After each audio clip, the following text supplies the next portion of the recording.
Bonjour à tous et à toutes, j'espère que vous allez bien. Je suis Émile Lampron, animateur de ce troisième épisode du podcast du Festival de théâtre de l'Université Laval. J'ai la chance de me trouver avec l'auteur, le metteur en scène et le créateur de la compagnie de théâtre Sortie de secours, Philippe Soldevilla. Donc, Monsieur Soldevilla, bonjour. Bonjour, bonjour.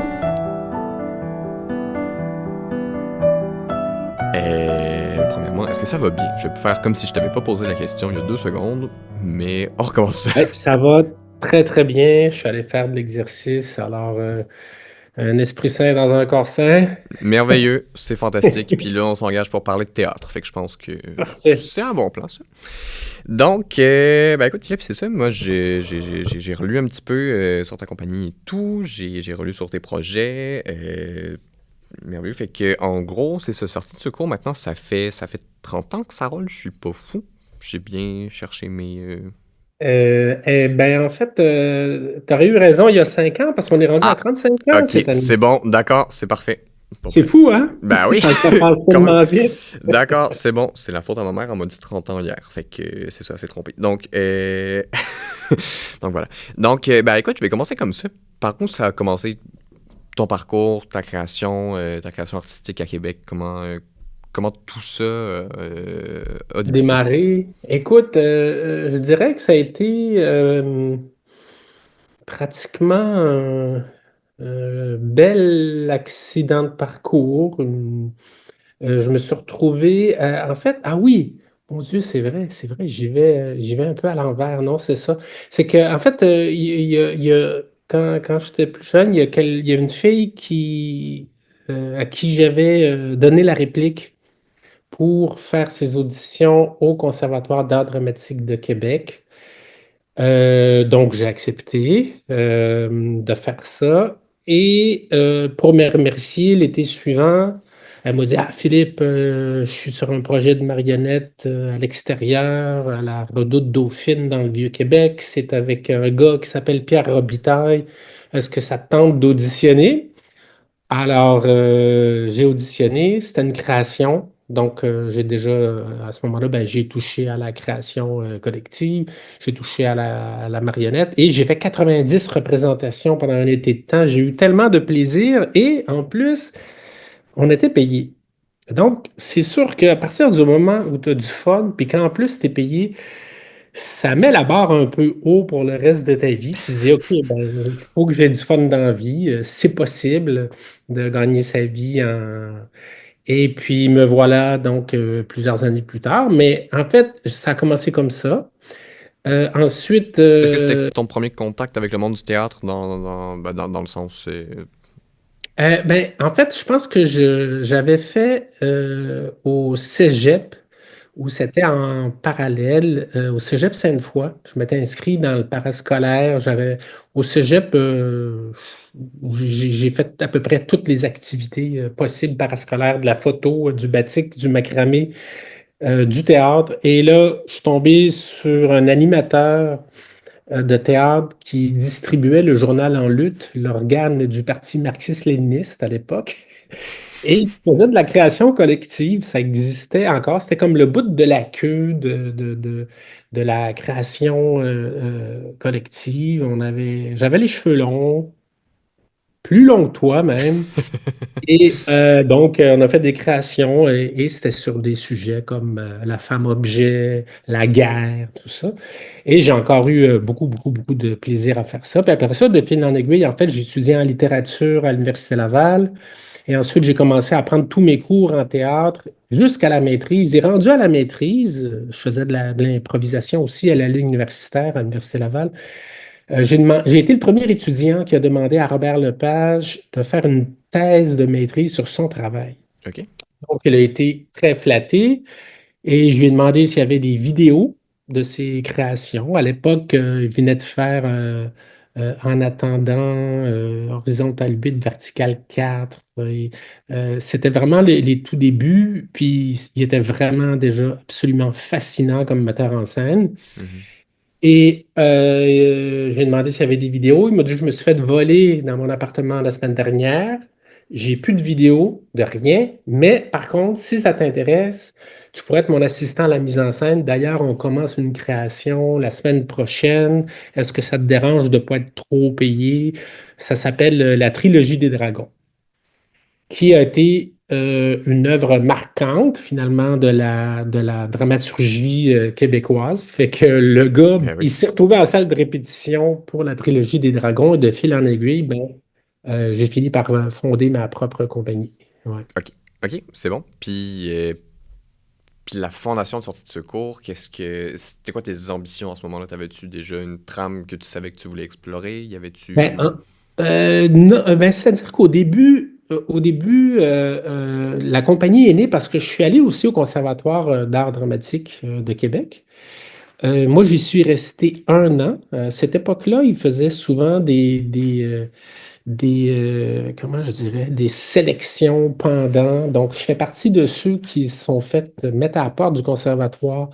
Et il y en a quelques-uns, et non les moindres. La plupart du temps, ça tombait sur des gens, soit qui n'étaient pas super bons comédiens, je n'étais vraiment pas exceptionnel, mais ou, surtout peut-être des gens qui avaient comme un œil extérieur assez développé qui, au fond, se retrouvait peut-être plus à l'aise à regarder que d'être sur scène, d'avoir un esprit critique. Donc, j'arrivais de l'université, j'avais ce regard-là très aiguisé. Et puis, là, je suis en train de me perdre dans mes idées. Et oui, c'est ça. Et donc, ma gang, à l'intérieur de ça, il y avait Simone Chartrand, Carole Cassista et beaucoup d'autres, et j'en passe. Donc, cette gang-là, je l'ai retrouvée après avoir fait un petit séjour à Ottawa. J'ai complété très rapidement un bac à Ottawa pour me refaire une vertu, disais-je à l'époque. Puis je suis revenu, puis là, avec mon ancienne gang, on a fondé Sortie Secours. Donc, les premières années, on était vraiment, je crois qu'on était 6 ou à peu près 6 ou 7. Il y avait Lucie Larose aussi, scénographe. Et de fil en aiguille, ben, j'ai été le seul à conserver la direction artistique de la compagnie. OK, c'est bon. OK, fait que ça a commencé voyons, en compagnie collective plus, puis après, là, ça c'est... Oui, et notre première création, en fait, ça s'appelait Tauromachia. Et c'est là, je dirais, que j'ai réalisé que tout le monde n'a pas comment je dirais, tout le monde n'est pas pareil et tout le monde n'a pas les compétences de Robert Lepage. Je me suis retrouvé, moi je me disais, ah, ben, ça va bien, écoute, je les regarde, tu sais, je l'avais quand même regardé faire pendant plusieurs années, j'avais travaillé avec lui dans plusieurs pays comme assistant, tout ça. Puis là, je me dis, bon, ben écoute, on va faire des improvisations, puis je vais écrire ça, puis on va écrire ça en gang, puis tout va bien aller. Sauf que la directrice de production, Sylvie Bouffard, un moment donné, est arrivée, puis elle nous a dit, ben écoute, Philippe, c'est parce que la première est dans 15 jours et on n'a encore aucun texte. Il faudrait peut-être qu'il se passe quelque chose. Alors, d'urgence, on a été sauvés par Simone Chartrand, qui était comédienne, mais qui était vraiment très bonne en écriture. Et elle a écrit avec Antoine Laprise, elle écrivait de nuit des scènes que je mettais en scène. Donc, finalement, je faisais la mise en scène sans connaître la fin de la pièce. Donc, je recevais des scènes, là, je les plaçais. Ce qui fait que notre premier enchaînement, ça a été le jour de la générale. OK. Et à partir de ce moment-là, je me suis dit, bon, il faut que je me trouve une autre manière de travailler ou ben donc je change de métier. Fait que là, peu à peu, ben, avec Puis t'es Simone, toujours là, fait que ça a été la deuxième option. ben, c'est La qu'après ça, première option, pardon, c'est ça, pas changer de métier, c'est ça. comment t'as dit, excuse-moi? Excusez, c'est ça, mais t'as éliminé la deuxième option, t'as pas changé de métier, puis là, Oui, t'es j'ai toujours là, éliminé. c'est Non, bon. non, c'est ça, c'est ça. Mais c'est sûr que je me suis dit, je peux pas faire ce métier-là et souffrir comme ça, là, tu sais.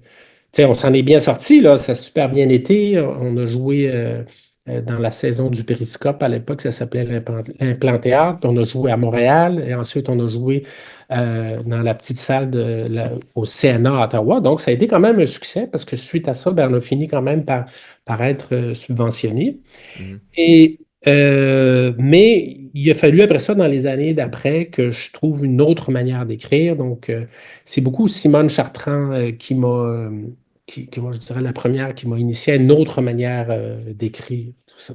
Et à partir de là, ben, je dirais que ça m'a pris à peu près 20 ans avant de retomber à cet endroit-là du début et d'être capable, pardon, d'écrire assis, debout plutôt, tu sais, d'écrire en travaillant avec un comédien devant moi, de discuter, d'échanger, d'improviser, et là de l'écrire en présence d'un assistant de la mise en scène qui enregistrait, qui prenait des notes. C'est comme ça qu'on a créé Les Trois Exils de Christian Alciambre et moi à l'époque.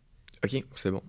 Puis, bon, mettons, là, on parle d'écriture théâtrale comme telle, puis là, je vais mettre un scénario, c'est un peu le cas présentement, mais mettons que tu parles à quelqu'un qui veut écrire du théâtre plus tard, qu'est-ce que tu lui conseilles? Qu'est-ce que tu lui donnerais comme piste, mettons, par où commencer, comment aborder l'écriture théâtrale, en gros?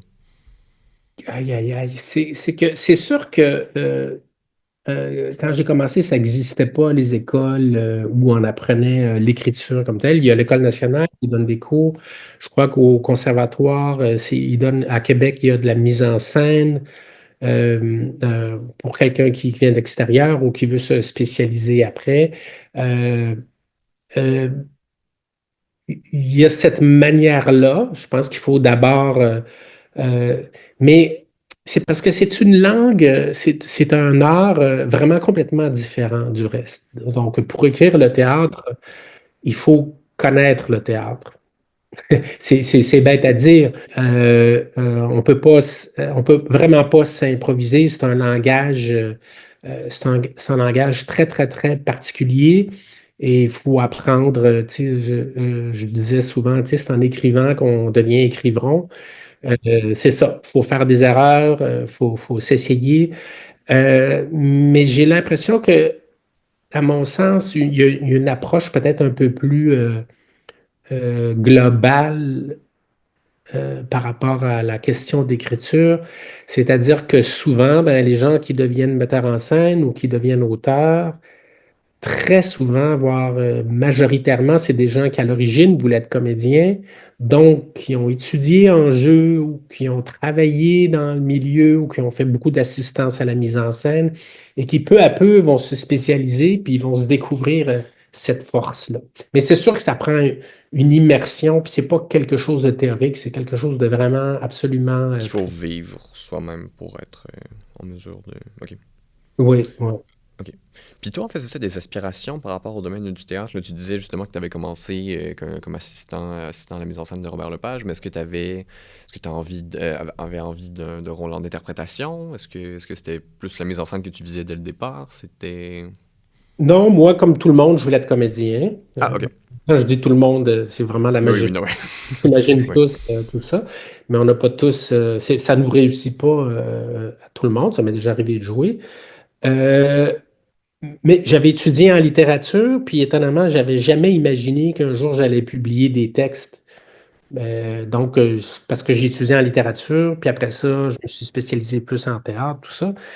Mais non, en fait, j'avais pogné la piqûre du théâtre quand j'étais jeune en voyant les spectacles au Conservatoire d'art dramatique, là, les spectacles définissants. J'ai découvert Shakespeare en allant voir, à l'époque, c'était Robert Lepage qui était comme le créateur qui commençait, qui débutait. C'est de la magie pure là, qui est en train d'émaner. Le Robert Lepage qu'on connaît aujourd'hui, c'est un gars qui maîtrise toute la technologie. C'est des spectacles complexes, mais à l'époque, il faisait tout avec une valise, avec trois chaises, avec rien. Donc, c'était encore, à mon sens, plus magique et puis ça obligeait encore un autre type de création. Mais en fait, c'est que je suis tombé là-dedans.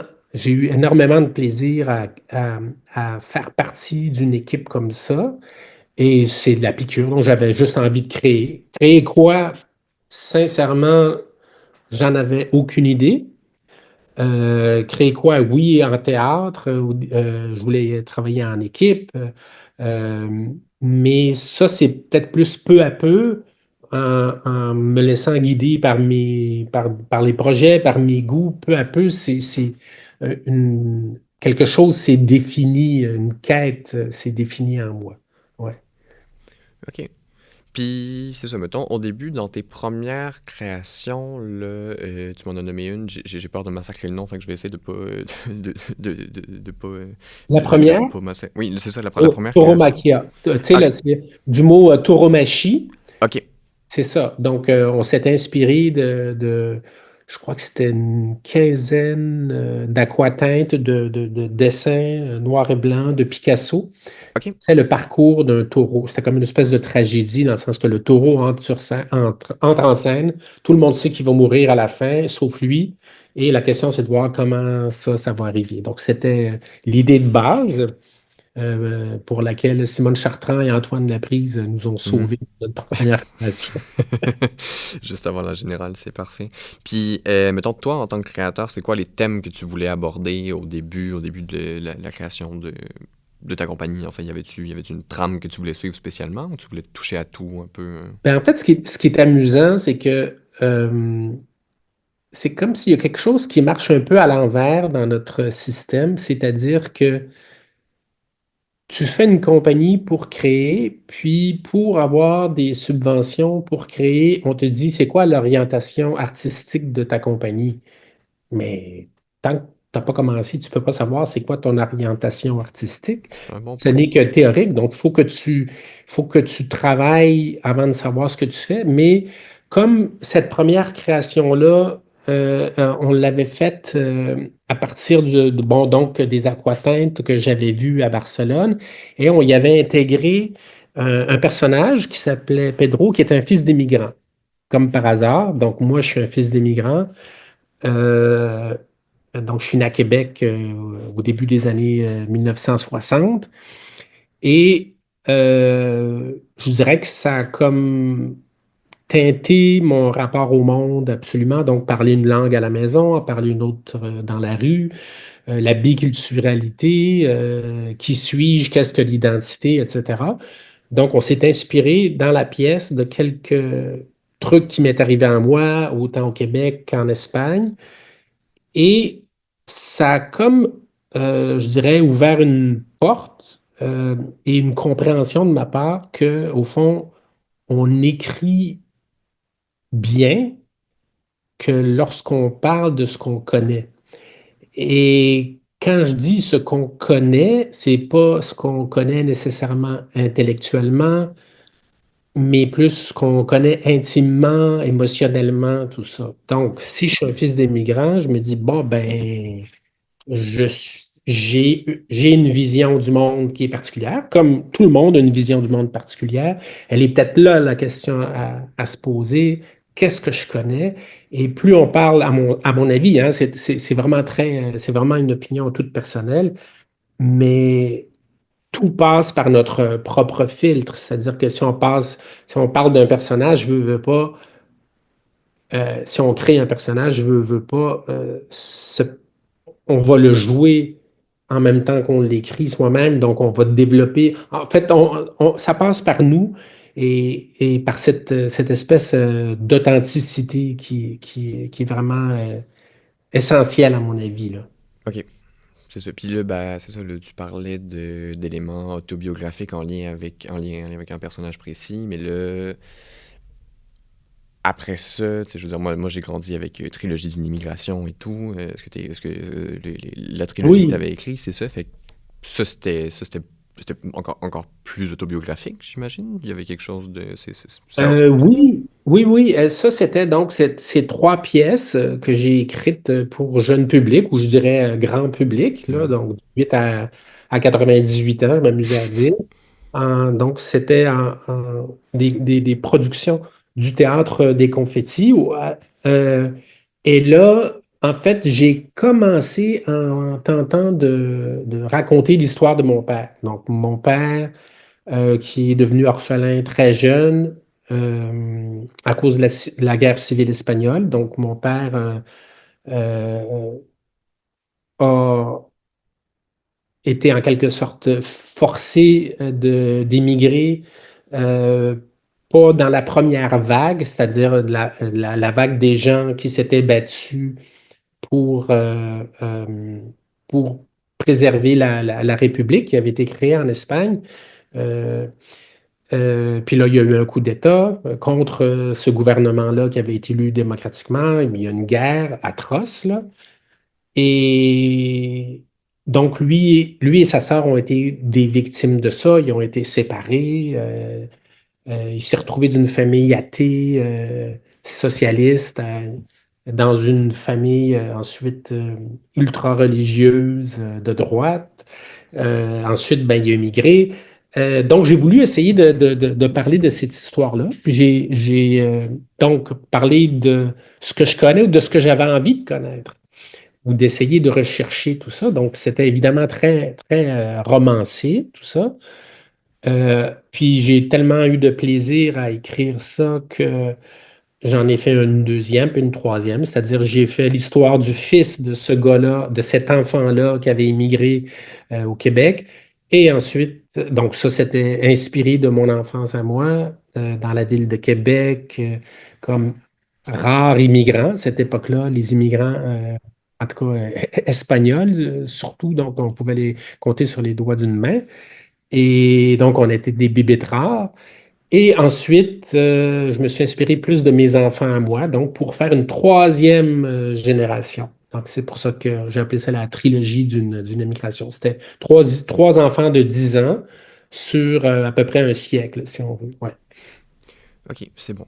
Fait que vraiment, ok, ben il y a quelque chose de très personnel là-dedans, puis c'est très beau, justement. Puis ça fait combien de temps que Conte du Soleil, le troisième Le opus est sorti? dernier, ah mon Dieu, je ne sais pas exactement ça fait combien d'années, mais ça doit faire peut-être 8 ans, je ne sais pas. Ok, Je ne suis pas très bon dans les dates. rendu là, c'est bien correct. On n'est pas ici pour parler de mathématiques, c'est parfait. Oui, oui, c'est ça. Oui, je confirme. C'est ça. Ça aurait pas été, j'aurais pas été le bon animateur. Mais, ok, puis c'est ça, mettons plus actuellement, présentement, c'est, votre dernier projet, c'est Le jour où tout a merdé. Oui. C'est ça, oui, une sorte de métaphore écologique, à quelque part. Fait que c'est le thème que tu essaies d'aborder présentement. C'est quoi? Y a-tu d'autres projets sur ce thème-là auxquels on peut s'attendre pour sortir de ce cours dans les prochaines fois? Ou c'était... Ah, ben, en fait, le jour où tout a merdé, c'est ce qu'on a, c'est que dans la compagnie, on a comme fait une espèce de classification ou d'axe créatif. C'est-à-dire que dans nos mandats, il y a donc parler de la rencontre des cultures, du métissage culturel, des mouvements migratoires. Donc, à cause de ces sujets-là que j'ai aimé explorer. Euh, il y a aussi des traductions d'œuvres hispaniques et il y a aussi, et ça a été un peu accidentel, donc parce que règle générale, dans nos mandats, c'est aussi les cultures étrangères au sens large, là, tu sais. Quand je dis culture étrangère, donc on a travaillé beaucoup avec l'Acadie, avec des Acadiens, on a travaillé avec des comédiens indiens de l'Inde, de Montréal, bengali aussi, on a fait des coproductions avec l'Espagne. Donc, on a souvent comme travaillé en quelque sorte avec les minorités, avec plusieurs minorités. Euh, et là, la première fois qu'on a fait une création autour une thématique comme celle-là, c'est un gars qui s'appelle Raoul Varma. C'est un auteur montréalais d'origine indienne qui avait écrit un texte qui s'appelait Bhopal. Bhopal, donc, pour ceux qui connaissent pas cette histoire-là, je me souviens plus de la date exactement. Je crois que c'est en 1987 dans ce coin-là. Il y a une compagnie qui s'appelle Carbide, la Union Carbide, qui avait construit une usine de pesticides tout à côté d'un bidonville dans une ville en Inde. Et pour faire des économies, ils ont négligé la sécurité, évidemment, et tout ça a explosé. Et ça a été une catastrophe hallucinante avec des dizaines de milliers de morts, tu sais, de maladies transmises, tu sais, de mutations génétiques. L'horreur, l'horreur. Et il n'y a jamais eu Il n'y a jamais eu de poursuite. Ils ont changé le nom de la compagnie. Il n'y a pas eu d'indemnisation, ou pratiquement pas. Donc, on avait appelé ça donc notre cycle de tragédie écologique qu'on a commencé. Après ça, on a fait Quand la mer reviendra, Quand la mer de Esther Beauchemin, euh, une comédienne, autrice qui vient d'Ottawa, de la région d'Ottawa, Gatineau, qui parlait de la disparition progressive de la mer d'Aral. Donc, je ne sais pas si vous avez déjà vu, là, tu sais, s'il y a des gens qui ont déjà vu des images de bateaux qui ont l'impression d'être dans un désert. En fait, c'est des anciens bateaux de pêcheurs parce qu'ils ont détourné les rivières qui nourrissaient cette mer-là, etc., ben, ça s'est peu à peu asséché. Donc, une autre tragédie écologique. Donc, quand le jour où tout a merdé, c'est la troisième. Donc, OK. c'est des pièces que c'est pas moi qui ai écrites, qui ont été écrites par d'autres, euh, et que Fait que la j'ai pas traduction a mis en scène été... et ou traduit. Ouais, c'est ça. OK, c'est bon. Puis as-tu eu des adaptations à faire un peu Non, il n'y a pas eu d'adaptation à faire, sauf pour le jour où tout a merdé. OK, c'est ça. Puis dans quel contexte ces adaptations ont dû être faites, en fait? Ben, c'est-à-dire que l'auteur avec qui on a travaillé, Joan Yago, donc est catalan, donc il vit à Barcelone, donc il a, il l'a écrit, comment je dirais, euh, dans la mesure de ses connaissances à lui, mais comme l'action se passait au Québec, ben, c'est à moi qui est OK. venu le travail d'adapter sa vision à lui par rapport à une réalité québécoise, même à l'intérieur de la ville de Québec. Donc, on lui a raconté notre histoire, il a adapté son histoire à ce qui nous est arrivé, tout ça. OK, c'est bon, fait que ça a été un travail... Vous avez travaillé Oui, ensemble pour l'adaptation. OK. oui, exactement. OK. Mon Dieu, OK, quand même. OK, j'avais pas eu toutes ces informations-là. Fait que là, j'en apprends en même temps. Qu'est-ce que tu as vu comme information? Je serais C'est parfait. curieux. Ben, j'étais venu à une lecture, en fait, une fois, une de vos premières, à un moment donné. Oui, c'est ça. Fait que c'est ça. C'est un excellent show, d'ailleurs. Comme un commentaire grand public, là. C'est ça, ça vaut la peine d'être lu. Puis pour le fun, pour la culture personnelle, ma culture personnelle et celle des autres en général, est-ce qu'on peut se le procurer, ce texte-là, aujourd'hui? Ou les droits sont encore réservés Pas pour... encore. De toute façon, on est supposé éventuellement faire de la tournée l'année prochaine et la OK. suivante. Donc on va attendre avant de le mettre. Mais je peux t'en envoyer une copie avec plaisir. Ce serait bien intéressant. C'est sûr que c'est toujours la chouette lecture. Parce que tu avais manqué la pièce, hein? T'étais Je l'avais manqué, oui, c'est ça. J'étais pas là. Moi, c'est ça. J'étais à l'étranger pour ma part aussi. Donc, c'est sûr. Mais évidemment, c'est sûr que si vous partez en tournée, je vais compter moi dans le public, là, n'importe où, n'importe quand. parfait. Et puis, écoute, on va continuer comme ça. Tu sais, je veux dire, là, l'écologie, je veux dire, c'est un sujet relativement important de nos jours. Ben, relativement, pas du tout relativement, c'est un sujet très, très important de nos jours. Euh, Est-ce que tu crois qu'il y a plus d'auteurs qui devraient s'y attarder au niveau théâtral, au niveau... est-ce que tu crois que c'est un sujet qu'on devrait plus aborder sur les scènes au Québec en général? Moi, je pense que tu sais, peut-être un peu comme je te le mentionnais tantôt, je pense qu'il y a je pense que ce qui est important, c'est que les gens parlent de ce qui essentiellement de ce qui les touche, de ce qui les révolte, mais de là à dire qu'il faut, tu vois, ce que je veux dire, c'est peut-être pas très, comment je dirais, très jojo, mais en fait, en même temps, il y a une question qu'on peut se poser parce que je trouve qu'aujourd'hui, le théâtre, c'est un art en fait, tous les arts complètement au Québec, partout, sont vraiment délaissés, abandonnés par ceux qui nous gouvernent. Donc, on passe une crise extrêmement difficile pour tous les gens qui ont des arts, et entre autres des arts de la scène, aussi depuis la COVID. Donc, c'est plus difficile. Je, je trouve, tant qu'à moi, le théâtre devrait être absolument gratuit Mhm. pour le public. Ça devrait être moins cher que le cinéma.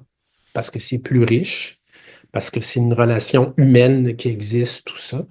Euh, donc, souvent, ce que je me dis, c'est que c'est trop cher et en même temps, d'un autre côté, ce qui est étonnant, c'est que ça ne représente pas véritablement le coût parce qu'un billet, s'il n'y avait pas toutes les subventions que les compagnies reçoivent, pour aller voir le jour où tout a merdé, ça coûterait probablement 120 pièces, 150 pièces aller voir une pièce. Donc, ça nous permet de faire en sorte que les billets coûtent moins, donc 25, 30, 35, 40, tu sais.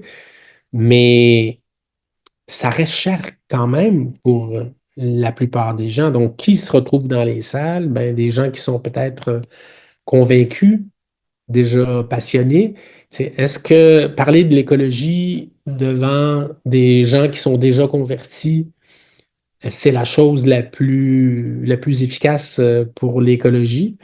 C'est ça que je trouve, c'est ça que je trouve qui est un paradoxe un peu douloureux là, par rapport à l'idée de faire du théâtre, c'est que malheureusement, euh, il y a quelque chose qui est élitisant dans le théâtre, puis je trouve que ça devrait être absolument gratuit, mais évidemment, c'est un vœu pieux, c'est facile à dire, tout ça, mais voilà. Donc, j'ai déjà traduit un texte qui avait été écrit dans une revue espagnole.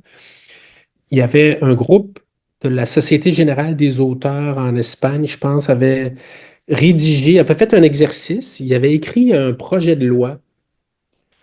C'était un projet de loi sur le théâtre. C'est extraordinaire. Et qui ont soumis ça au gouvernement socialiste. Et puis, c'est un projet de loi qui faisait la promotion du théâtre dans toutes les sphères, c'est-à-dire théâtre amateur, professionnel, dans les écoles secondaires, pour l'intégration pour l'intégration de l'immigration comme outil, euh, c'est formidable. C'est vraiment donc une loi qui a été proposée, qui ferait du théâtre, en fait, qui exploiterait vraiment l'art théâtral avec toutes ses facettes, parce qu'il n'y a rien de plus extraordinaire que le théâtre pour unir les gens, permettre aux gens de débattre de sujets brûlants. Donc, voilà, tu sais, donc, je rêve à ça. Ben oui, non, non, mais c'est un très beau rêve, je confirme. Puis je suis tout à fait d'accord avec ce que tu dis, là. Puis c'est vrai que les arts, présentement, c'est plus que capital. Et c'est ça, je crois qu'il va falloir se serrer les coudes en tant qu'artiste, en tant que société tout court aussi pour y accéder, en fait, exactement. Puis mettons, c'est ça, je veux dire, de quoi, en tant qu'artiste, de quoi on aurait besoin exactement pour nous faire rayonner encore plus, pour essayer de faire entendre justement le besoin d'art dont la société a besoin malgré les difficultés qu'on traverse actuellement. Y a-tu...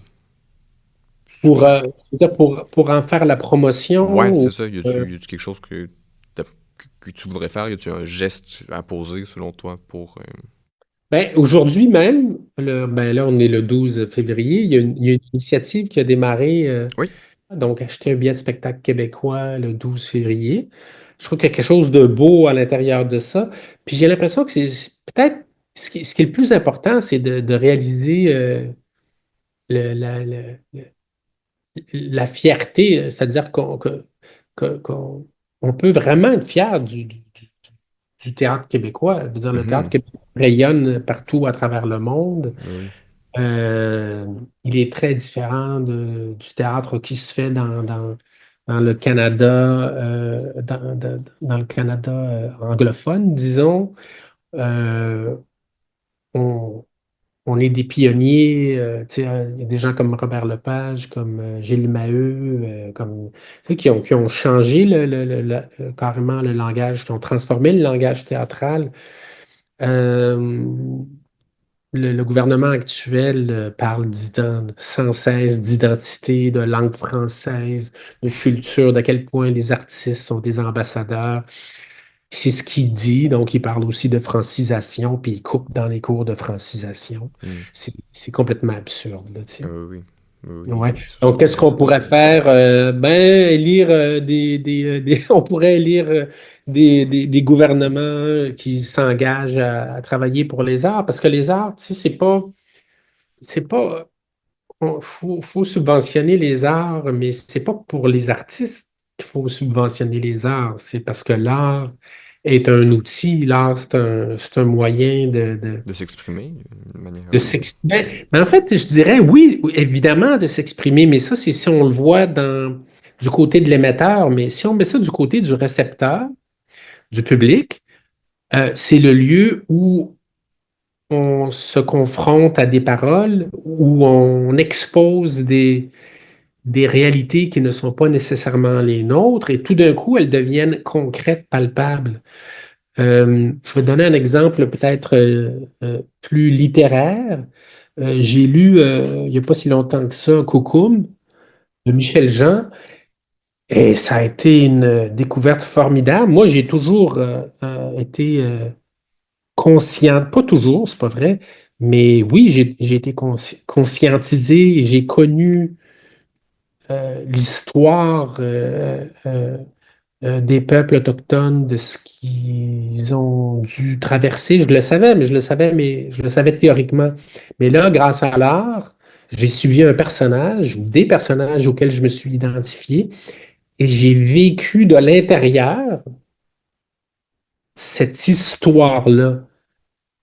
Et ce que ça a fait chez moi, sincèrement, je me suis dit, là, je ne regarde plus les gens d'origine autochtone de la même manière.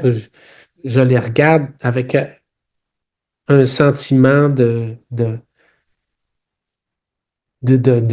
pratiquement de honte, de gêne, de, et en même temps de solidarité, parce qu'on disait ah, ok, c'est tough ce que vous avez vécu. Il y a quelque chose d'unificateur qui fait que, par exemple, si tu présentes une famille immigrante sur scène, ce n'est plus uniquement une statistique.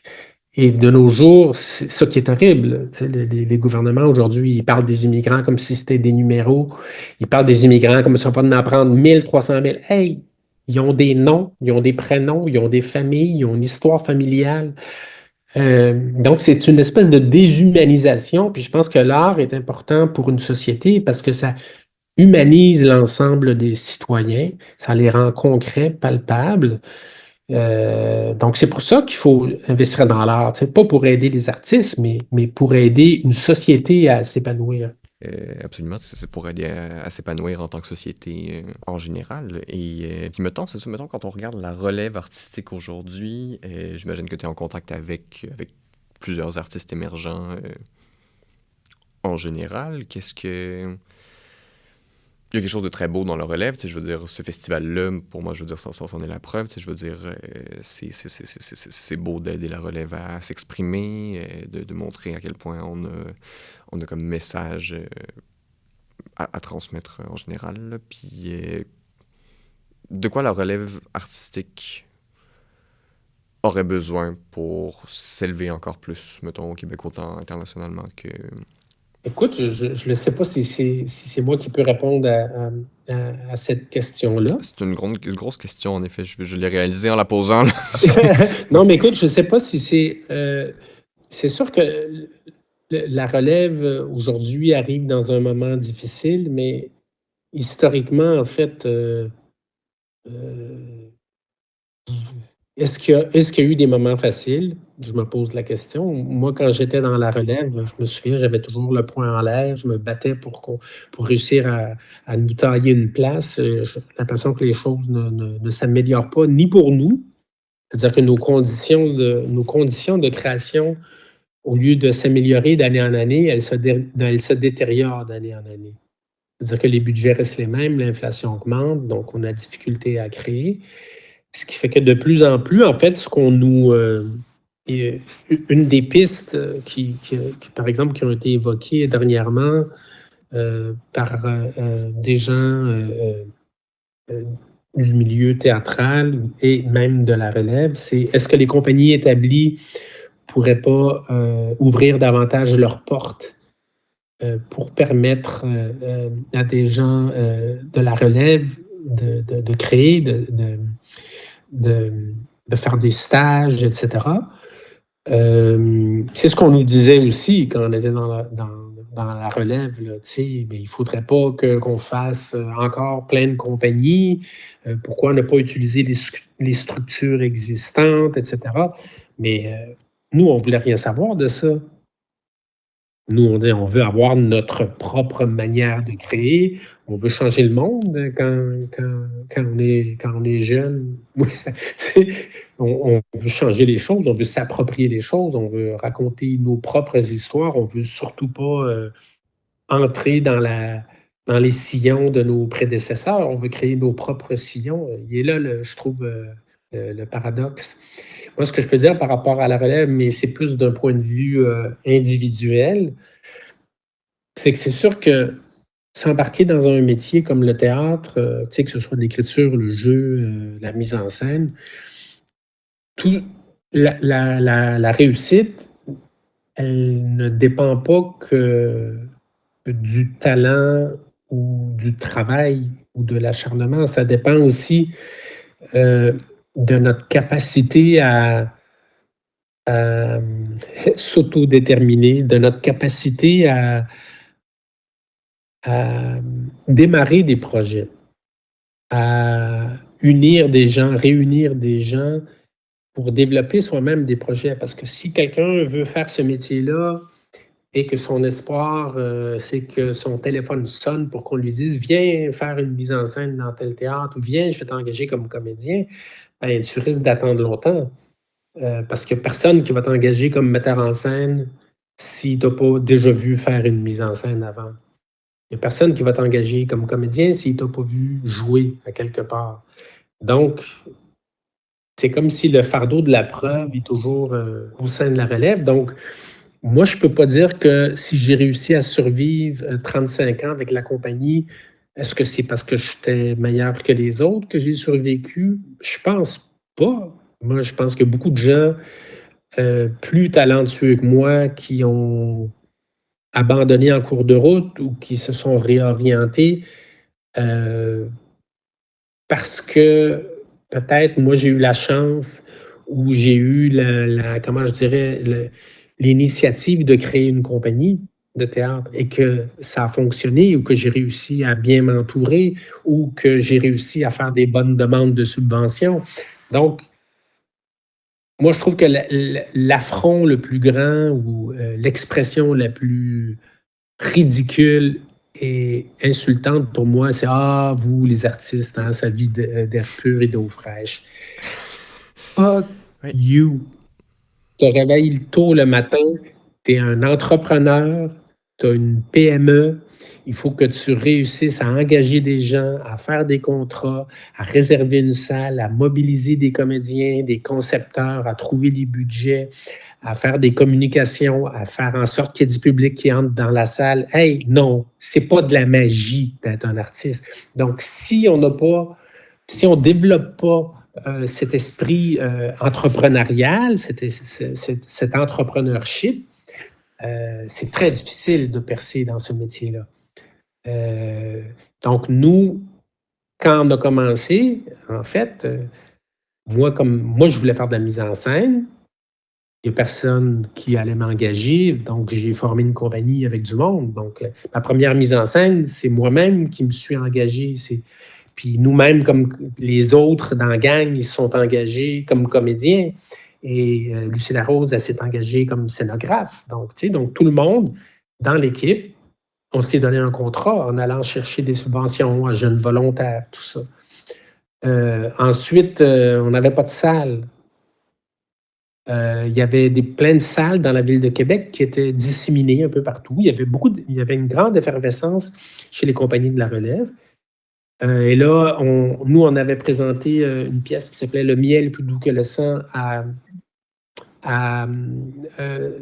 dans une auberge de jeunesse dans le Vieux-Québec, sur Sainte-Ursule. Il y avait une petite salle, là, tu sais, on pouvait rentrer 60 personnes. Euh, Puis finalement, on s'est rendu compte une année qu'il y avait 3 projets de théâtre qui avaient loué cette salle-là. Alors, on s'est réunis, Martin Genet, Agnès Zachary et moi, et on a créé Premier Acte. Donc, on est allé à la Ville de Québec, et la Ville de Québec, très rapidement, nous a donné 8 000 $ pour créer une saison. Donc, on était capable de réunir chaque année 5 compagnies ou 5 projets de théâtre autour d'une programmation. On ne jouait pas toujours à l'auberge de jeunesse parce que des fois, c'était assez compliqué. Mais c'est à partir de ça que Premier Acte est né. Et ensuite, on a fini par avoir une salle. Ensuite est arrivé un gars qui s'appelle Marc Gourdeau, beaucoup plus tard. Donc, finalement, mon parcours, c'est que je voulais faire de la mise en scène. J'ai créé une compagnie. Puis on voulait faire des shows, fait qu'on a créé une salle, entre guillemets. Donc, il ne faut pas attendre que le téléphone sonne.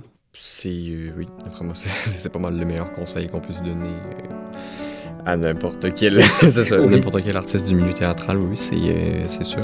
Donc voilà, chers auditeurs, auditrices, c'est ce qui conclut notre 3e épisode. Donc, Monsieur Soldevilla, merci d'avoir accordé du temps au Festival de théâtre de l'Université Laval. C'est bien gentil. Ça m'a fait grand plaisir, merci. C'est bon. Et donc, à la prochaine. Bonne suite dans vos projets. Et pareillement, et bon festival.